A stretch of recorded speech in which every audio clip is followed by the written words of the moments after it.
man, this is our year. And my young black queen's right there. It's been a long time coming, that's it. If you don't turn this up, it's no fun.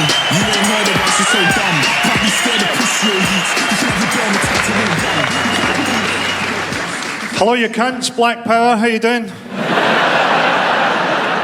I'm from here, I'm from Glasgow, a city where people think that hepatitis B is a fucking vitamin. It's a very different city from Edinburgh. There's a far lower crime rate in Edinburgh. Far fewer people get stabbed in Edinburgh. But there is a tragic side to Edinburgh. There are a lot more people there who need stabbed.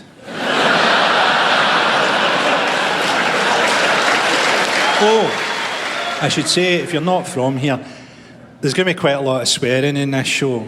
Swearing is different in Scotland. In Scotland, the word fucking is just a warning that a noun is on its way.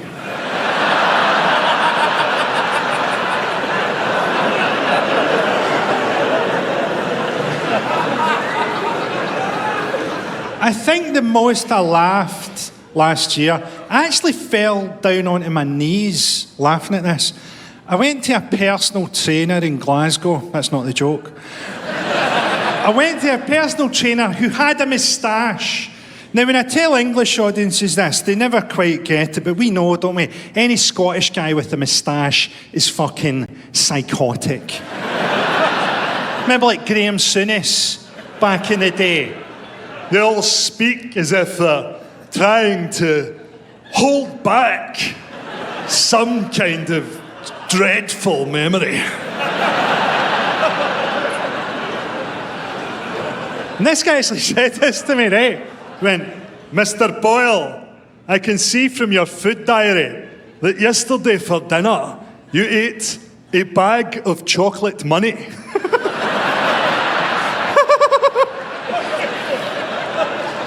I didn't realise you could get sacked by a personal trainer. It's weird getting older as well. When I was a teenager, ejaculating was like a fucking firework going off. I'm 47 now. When I ejaculate, it's like Tim Robbins escaping from Shawshank.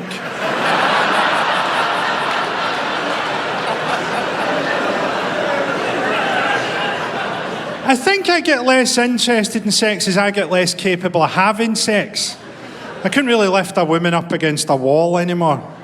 Depends on the wall, obviously, but it's very few women's sexual fantasy to be jackknifed over a garden wall. Your options really narrow in your 40s. You're pretty much reduced to going out with people that you've already gone out with. The sexual equivalent of eating out of the bin.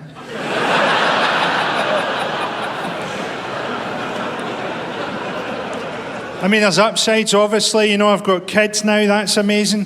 One of your orgasms now has a face. It's mind-blowing. But I grew up working class and always in a relationship. So now, to be middle class and single, I find myself thinking things I've never thought before. Trying not to come on the good sofa.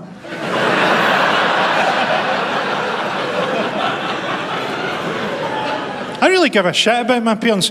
I think I stopped caring about my appearance when I realised the reason that women weren't having sex with me was my personality. I actually recently donated my body to science after it was rejected by necrophilia. Don't knock necrophilia, it's the only truly victimless crime. Look, some of this show is going to be fucking grim. Right? People get the wrong idea about me. They think I'm depressed or something. I'm not depressed. I don't wish that I was dead. I wish that you were all dead.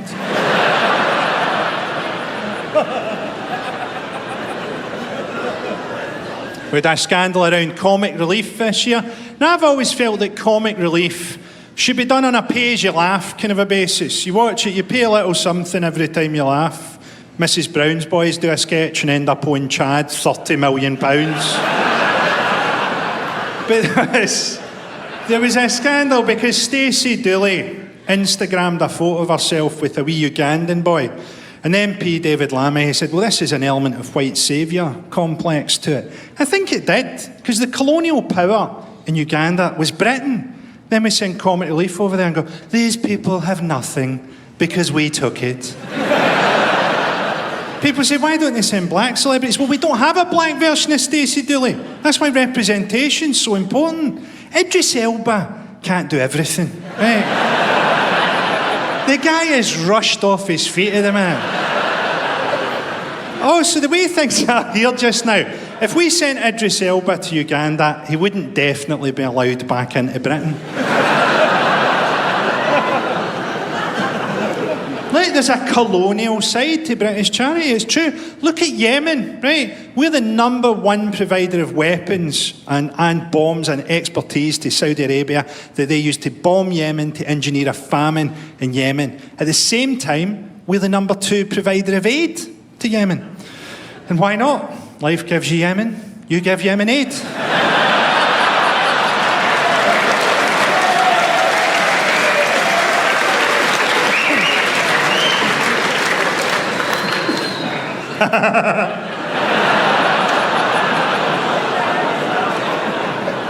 I turned 47 last month, and my pal said to me, do you know Biggie Smalls would have been 47 this year if he hadn't been shot? No, he wouldn't.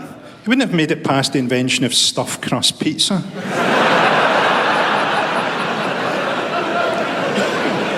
I don't want to grow into one of these old, moany Scottish guys, though. Do you know what I mean? Like, this happened to me. This is true. I was having a wee snooze in a park in Glasgow one day, right? Because my career was going particularly well that year. And an old guy came up to me and went, do you know your problem? You're fucking unapproachable. I'm not an ageist, though. Certainly not sexually. Cover my cock in scratch card foil and throw me into the fucking bingo.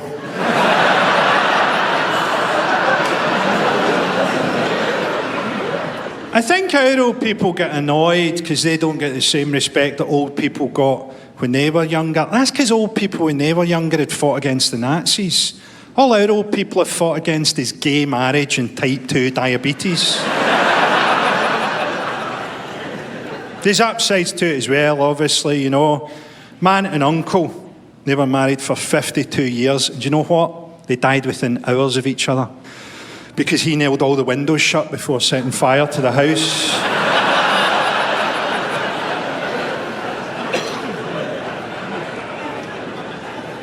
Got old people to thank for Brexit. Now, I know it's very fashionable at the minute, right, for people to go, well, everybody that voted for Brexit is stupid. I really don't think that they are all stupid. I think they're just people who voted to put an end to immigration from Europe because they don't like Pakistanis.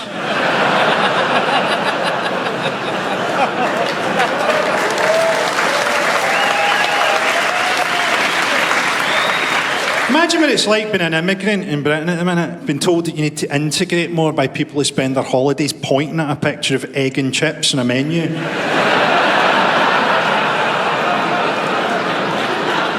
It's just fucking endless, Brexit. It will never fucking end.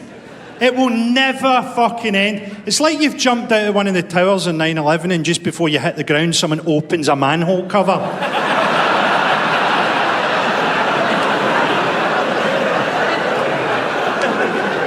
I actually want a hard Brexit now. I want to find out what happens when we run out of antibiotics.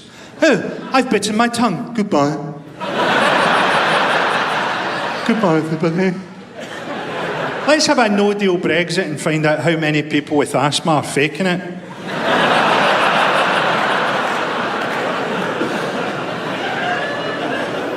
That guy that owns Wetherspoons, Tim Wetherspoon, he's a big Brexiteer.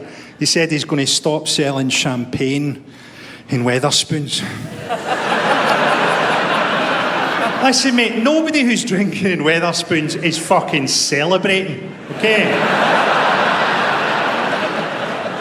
Also, while we're at it, can we go back to writing men and women on the toilet doors in pubs? Because I'm sick of trying to decode a rabbit in a top hat. You make a snap judgment about a kitten wearing a monocle and suddenly you're on the fucking sex offenders register.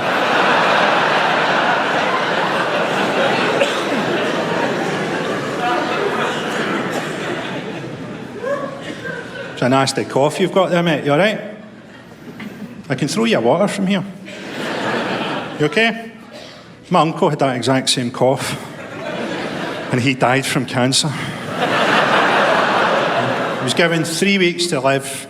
He died in a week. He willed himself to die like a fucking dolphin.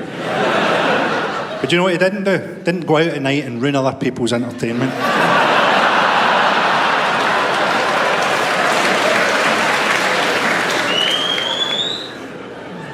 At least Theresa May went. I mean, she had to go, didn't she? Towards the end, she had all the authority of the do not tumble dry label. I mean, she always had the charm of a fucking war crime. But towards the end, her body language had gone. I didn't realise it was possible to limp with both legs.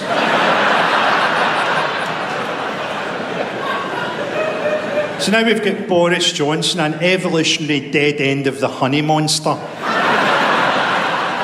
bin bag of albino body parts. A cross between the Incredible Hulk and a Haribo fried egg. Is the fucking Prime Minister. The Prime Minister. It's not just that he's the worst person for the job, he might be the worst mammal.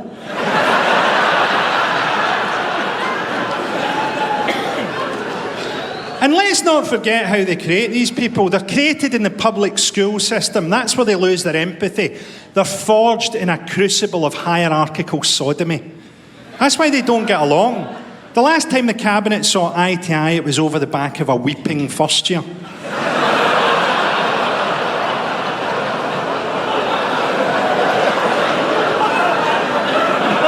Incidentally, I'm not one of those people who thinks there's a paedophile ring at Westminster. I think it's probably more of a queue.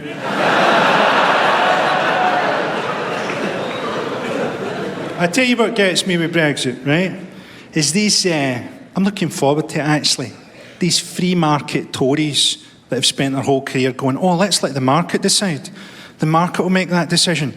Seeing what happens once the market is exposed to scarcity, once people can't get food anymore, once they can't get medicine. Oh, the market seems to have decided to drag me out of my front door screaming. Oh, the market seems to be stringing me up from a lamppost by my ankles.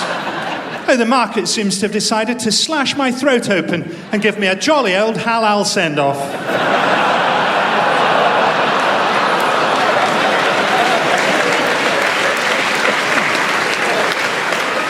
So I don't believe in compassionate conservatism.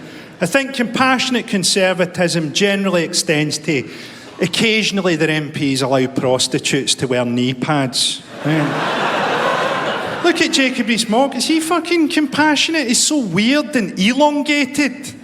It's like his mum was too posh to dilate properly.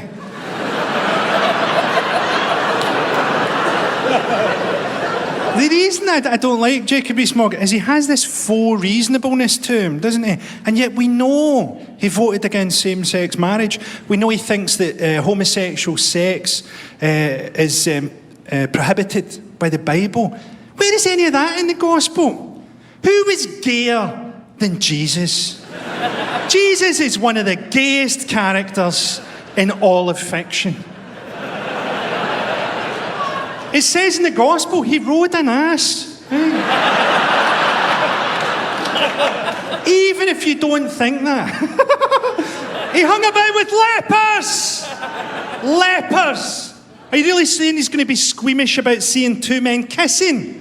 What's Jacob Rees-Mogg's argument? Jesus wouldn't have wanted to see a man with another man's cock in his hand unless it had fallen off. What if our Lord and Saviour, Jesus Christ, is trying to reattach a leper's cock and he accidentally wanks it a little, right? When he's checking if it's back on, right?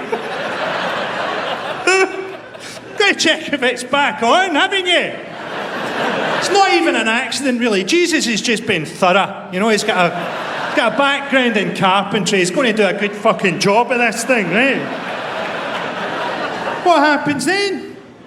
Someone should ask Jacob Rees-Mogg this. If you're ever in the audience of Question Time, I want you to do this for me. A question for the whole panel, but Mr. Rees-Mogg in particular. Yes, the Scottish gentleman with the moustache at the back there. What if our Lord and Saviour, Jesus Christ, is trying to reattach a leper's cock? And he accidentally wanks it a little. What happens then, sir? The public demand answers.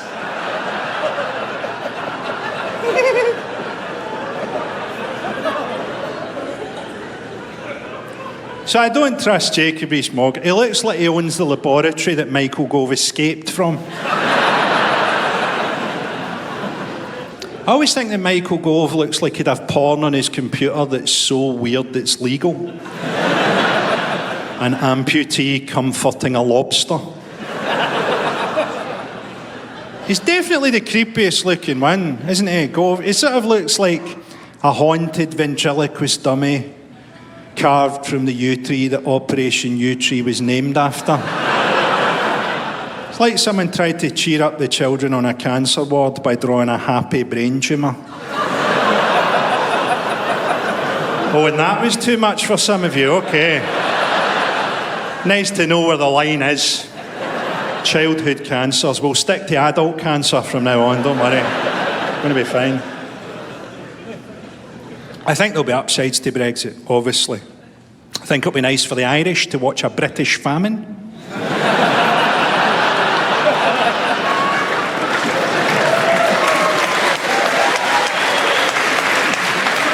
I wonder if English politicians have just forgotten what Northern Ireland is like. To me, Northern Ireland and the Republic of Ireland are like two halves of one bipolar personality. Let's get the jolly old fiddle out and stick it through some cunt's head.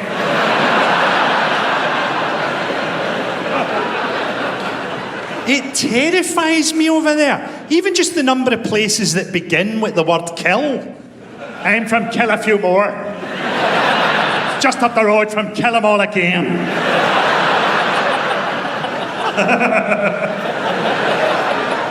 To explain what it's like, right? This is true, this happened to me.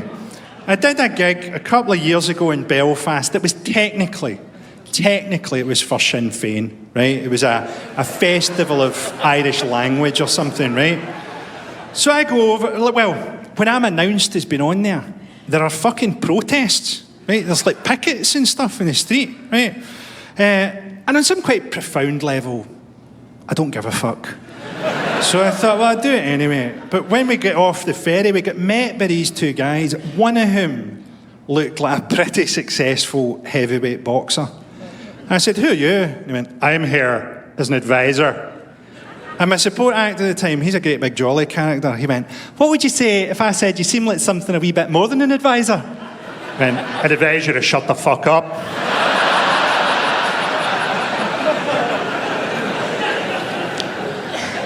My parents are from Donegal. I know it's very fashionable at the minute for comedians to have their parents on a TV show with them.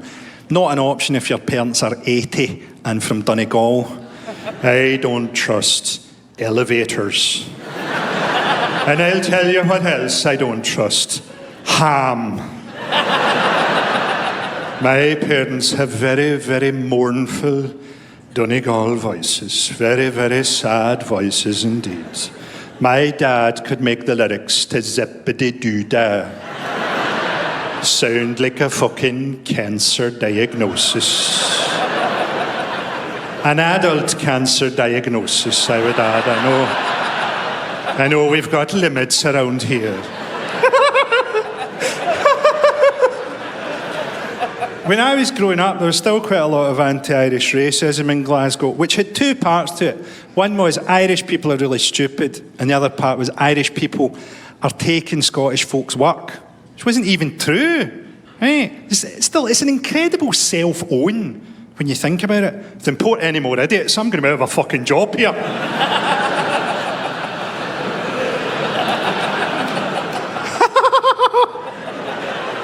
The Irish people finding it quite ironic that it took the Scottish people a long time to get that one. When I first went down to London as a teenager, that had anti-Scottish racism, and that had two parts to it. One was, Scottish people are all alcoholics, and I was. And the other part was, Scottish people are all really mean. They're really tight with money. That doesn't even make sense. I don't know how many alcoholics you've met. They tend not to be brilliant at budgeting.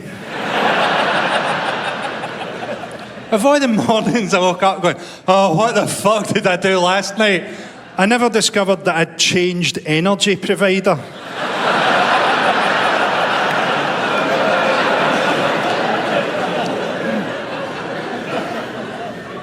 Oh, here's a joke that goes really differently in England from the way it goes in Scotland. See if you can work out why.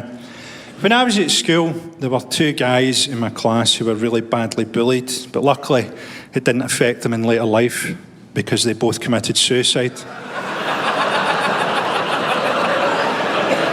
I'm not kidding, that gets a huge laugh in England. That gets a huge, uncomplicated laugh. Whereas by the time you get to Glasgow, people are going, yeah, they probably did. Yeah. Sad story. I was taken down from my school's wall of fame. Yeah. I salute them for doing it. I admire them for doing it. It was because I did a joke about this guy, and he was a brilliant guy. He was a wonderful human being, but it was his job to teach us sex education. So he'd come round once a month and preach the withdrawal method, and he had 9 children and a twitch.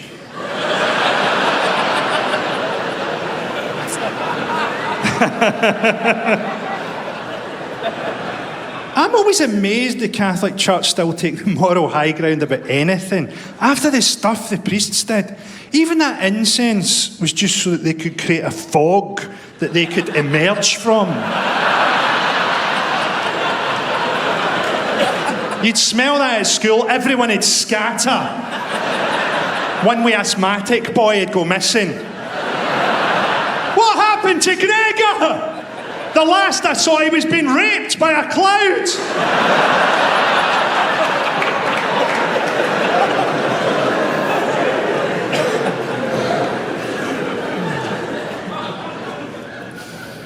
I'm going to talk a wee bit about comedy, and I know that it's not the most important subject in the world at the minute. I know the planet's dying. People say the best thing you can do for the planet is to become a vegan. I don't think so. I think the best thing you can do for the planet is to become a cannibal. If you eat just one other person, you've reduced your carbon footprint by 100%.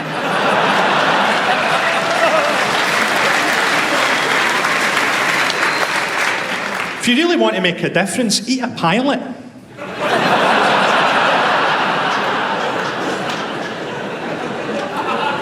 When I started doing stand-up comedy, the most famous comedian among comedians was Bill Hicks. And his most famous routine among comedians was never do an advert or you're off the artistic roll call forever. And I fucking loved all that. And then as I got older, I started to do corporate shows, and I really fucking hated doing them. So maybe about 8-9 years ago, I decided, well, I'll do those when I get asked, but I'll just give the money to charity, right? And I felt good about myself, right? I probably didn't achieve much, but at that point in life, I just saw myself as keeping that money away from Michael McIntyre.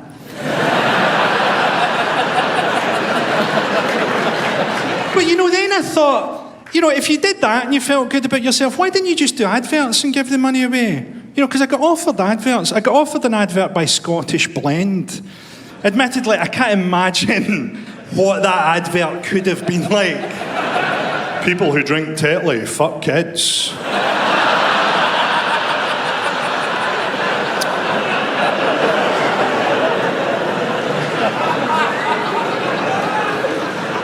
You get these people, don't you? And they'll probably always be with us, who get offended by comedy. And I used to not mind until it occurred to me one day, most people who get offended by jokes watch porn. Like pretty much all of them. There's someone right now watching torture porn going, I hope nobody makes a joke about a fucking swimmer's nose. And then you get these other people who defend comedy, right? And they say, oh, this is a free speech issue. It's not a free speech issue, it's an artistic license issue. You're allowed to talk about it because it's not real on some level, right? I mean, there'll always be people who won't get it, right? There's always those people that go, I think you'll find that if two blokes actually took a crocodile into a pub, there would be fucking carnage.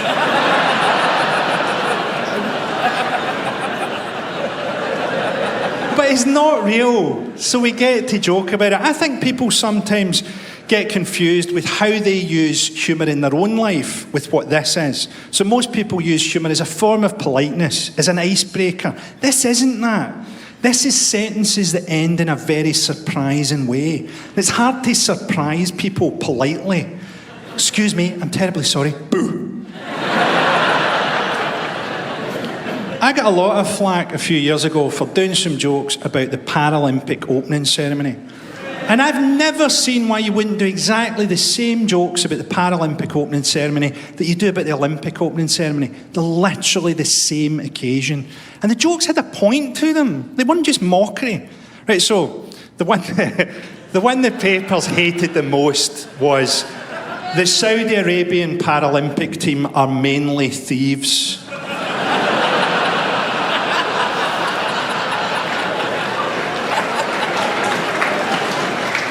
Which has a point, right? It's about Sharia law. There's nothing worse than going to bed thinking you've tweeted some funny jokes about the Paralympic opening ceremony and waking up to find out that Channel 4 will never work with you again. And you've received several hundred angry tweets in Arabic. I don't care what anyone says, there's nothing scarier than Arabic plus an exclamation mark. What was the other one they hated? Oh yeah, the British Paralympic team holds the world high jump record, but to be fair, it was Taliban assisted.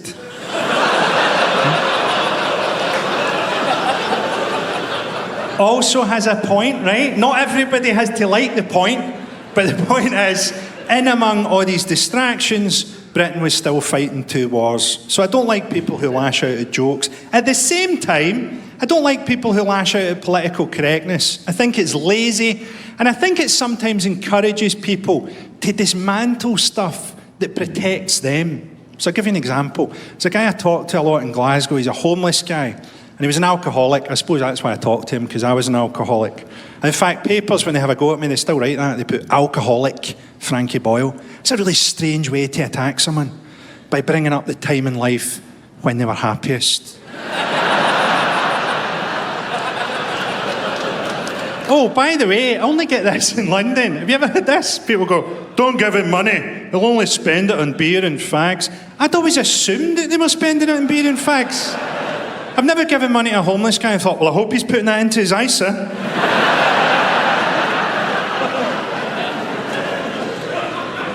So I was talking to this guy the last time I saw him, and I went, what would you say is your biggest problem in life at the minute? And he went, do you know my biggest problem, Frankie? It's all these fucking snowflakes in the media.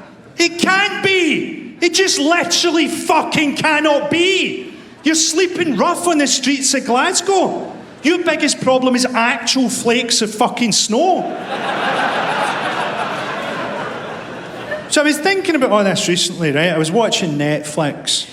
I had food poisoning a couple of weeks ago. So I was lying on the sofa, trusting every fart about as much as an email from a Nigerian general. And I watched Ricky Gervais's new stand-up special. And he does a big bit in it about trans women. Now, I've got nothing but love for trans women. I've got nothing but love and support for trans folk in general. But they themselves would admit it's a very contentious issue that people try not to talk about. And Ricky Gervais, obviously, he's a very powerful guy in show business. So nobody really who had the best years of their career ahead of them would tell you what they thought of that routine.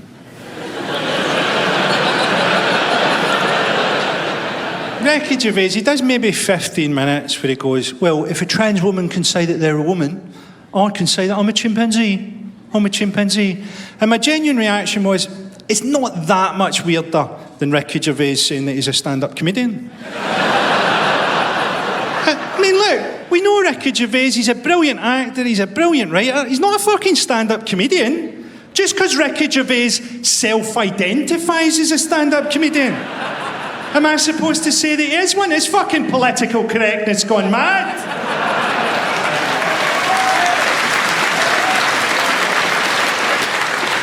Also, loving animals, brilliant, wonderful. Going on about loving animals, suspect.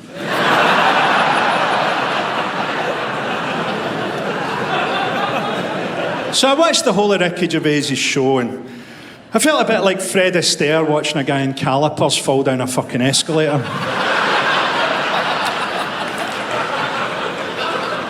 And then I watched Hannah Gadsby's show, Nanette. Now, it's a really great show. You should watch it if you get the chance. She talks a lot in it about comedy.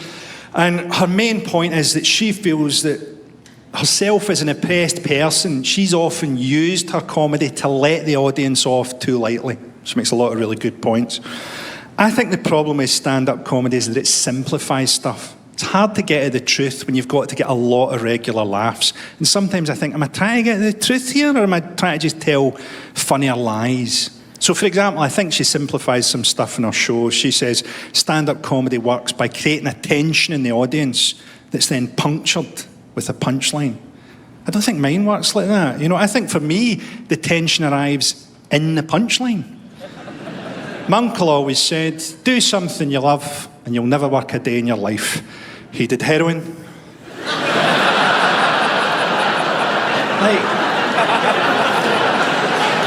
The tension arrives in the punchline, and the setup line is almost supposed to be soothing, really.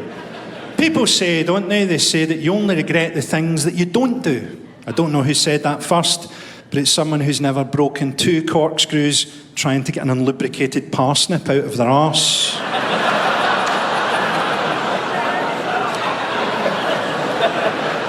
The tension arrives in the punchline.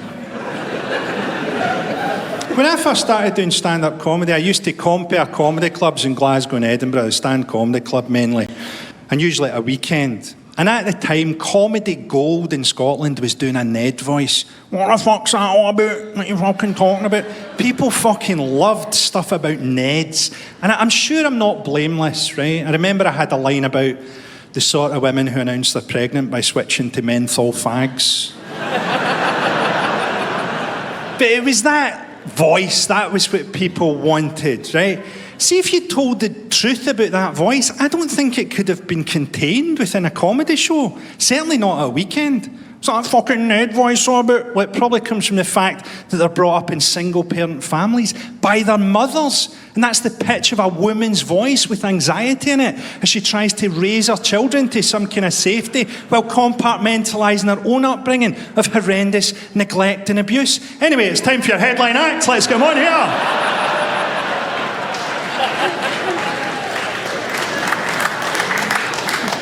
So sometimes, right, I write stuff now and I go, am I really rebelling there, or am I just conforming? Because our society works on conformity. People talk about racist cops. They don't select for racism.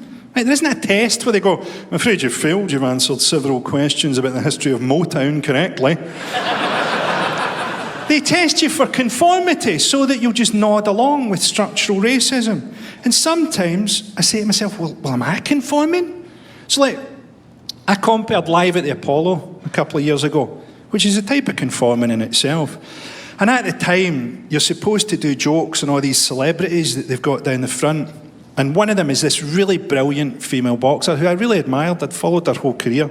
And I'd written this joke I was really proud of, which was, at the Olympics, in the women's boxing, they fought in 2-minute rounds, which was good, because if it had been 3-minute rounds, I think I would have ejaculated my own pelvis.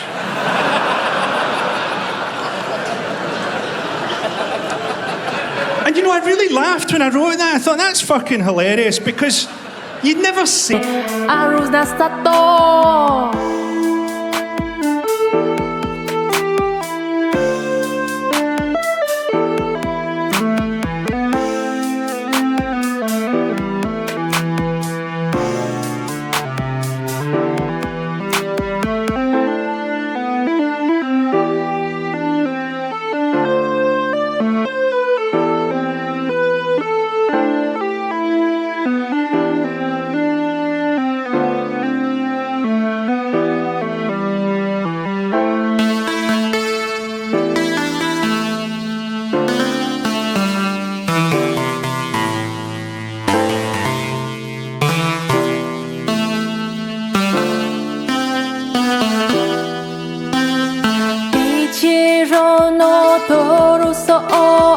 Te resuscitaste na poto sami. Kasakiko no ki.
Say that kind of thing. People said that kind of thing at school, especially me. People say it now on social media, so am I just fucking conforming here? And what am I conforming with? A deeply sexist society. Life is different for women in Britain, right? Women have to assess men before they go out with them because men are dangerous, men are violent. That's why women are obsessed with true crime podcasts. They're doing research for their relationships. Men don't have to assess women. That's why we can objectify them so quickly. On some level, we don't really give a fuck. A man can see a woman with a heavy cold, and all he'd think would be, I would rattle that fucking phlegm loose.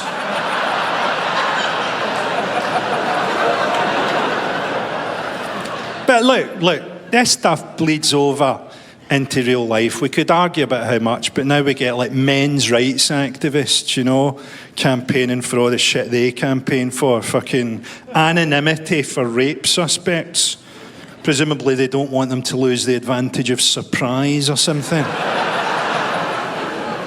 So now sometimes, you know, I'll write something and I go, well, I can't lift that out of the society that it occurs in and go, ha ha ha, that's objectively funny. And then I thought, well, could I do those jokes if I played in a more gender equal society? Could I do one gig a year in Sweden where I really fucking let rip? Maybe like Valentine's night once a year in Stockholm, I just run on stage and go, you only wear a condom if you're going to let her live. And the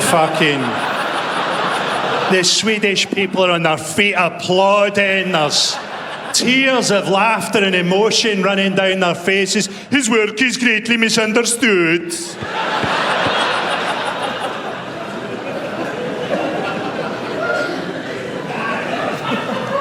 I think the absolute intersection of British misogyny and racism was that Shamima Begum case. If we were really a compassionate society, they'd have brought her back but made her finish school. Yeah, this essay about what you did in your holidays last year. If we were really about redemption, she'd be getting a This Morning makeover right now. First up, we're going to sew your clitoris back on.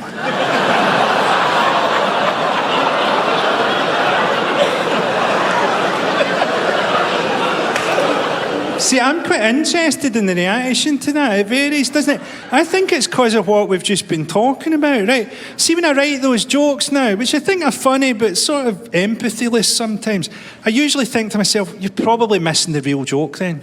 Like, the real joke there is probably something to do with the British state having a go at someone for getting involved in a war in the Middle East that's got fuck all to do with them. It's like the Pope throwing out his R. Kelly CDs.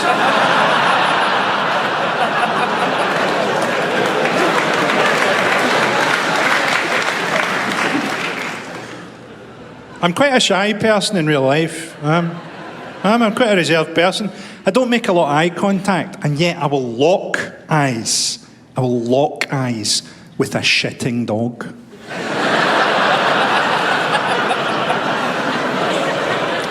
I've been thinking of getting a dog. My mates keep going, why don't you get a rescue dog? Get one of the rescue dogs. Yeah, why don't you marry someone that's been in fucking prison? Because it's fucked in the head! should we get a nice wee puppy? No, I want something that's fucked in the head. Let's have it fucking lie beside us as we sleep and maybe eat our faces.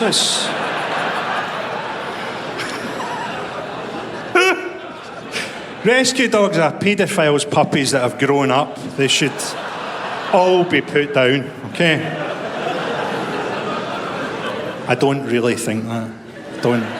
I don't really think that in any way. I do think that getting a dog says something about you. It says, I'm so lonely that I could pick up shit.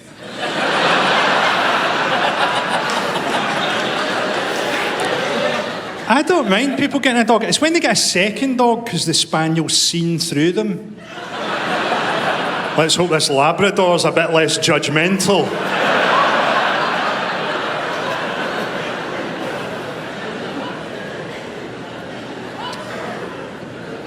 I got one of those iPhones that you unlock with facial recognition technology.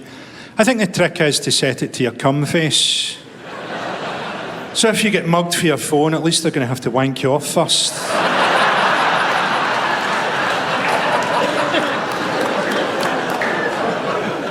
Got to be careful online, haven't you? Only last year my Facebook account was taken over by a malicious sex predator when I suddenly remembered my password.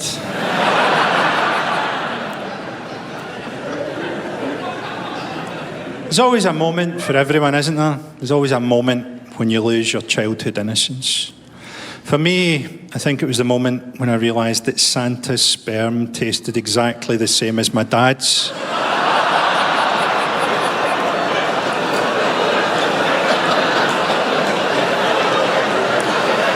The tension arrives in the punchline. If I hadn't been a comedian, I think the job I'd have liked to have had, I'd have liked to have been a binman. That's the one job where you can really shout your fucking head off all day long, isn't it? Is that a bin over there? I'll go and get it. I'll bring it back up to the bin lorry.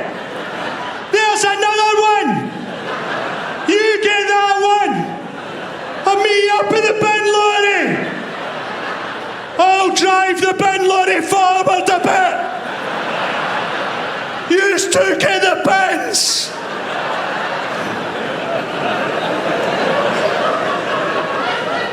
They could do that job in complete fucking silence, couldn't they? Just have a wee meeting at the start of the shift every day. They go, let's agree that when we're out there today, we're going to pick up all the bins. Put them on the bin lorry. I'm going to leave you with one final piece of advice. And my advice is, never trust the super rich. What's the first thing they do when they get rich? They buy a yacht. Ever been in a yacht? It's like being in a 2-star hotel on fucking roller skates. The only reason anyone would want to own a yacht is so that they can abduct children, sail them into international waters, fuck them, and dispose of their bodies. And that's what everyone who owns a yacht is doing, okay? Is doing. I don't care who it is, J.K. Rowling, right?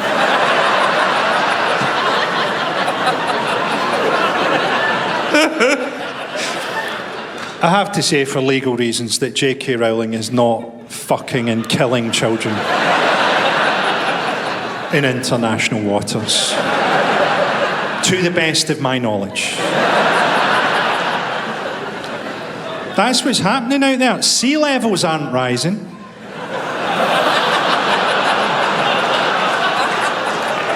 It's just the weight of dead, fucked kids. The sea isn't even salty.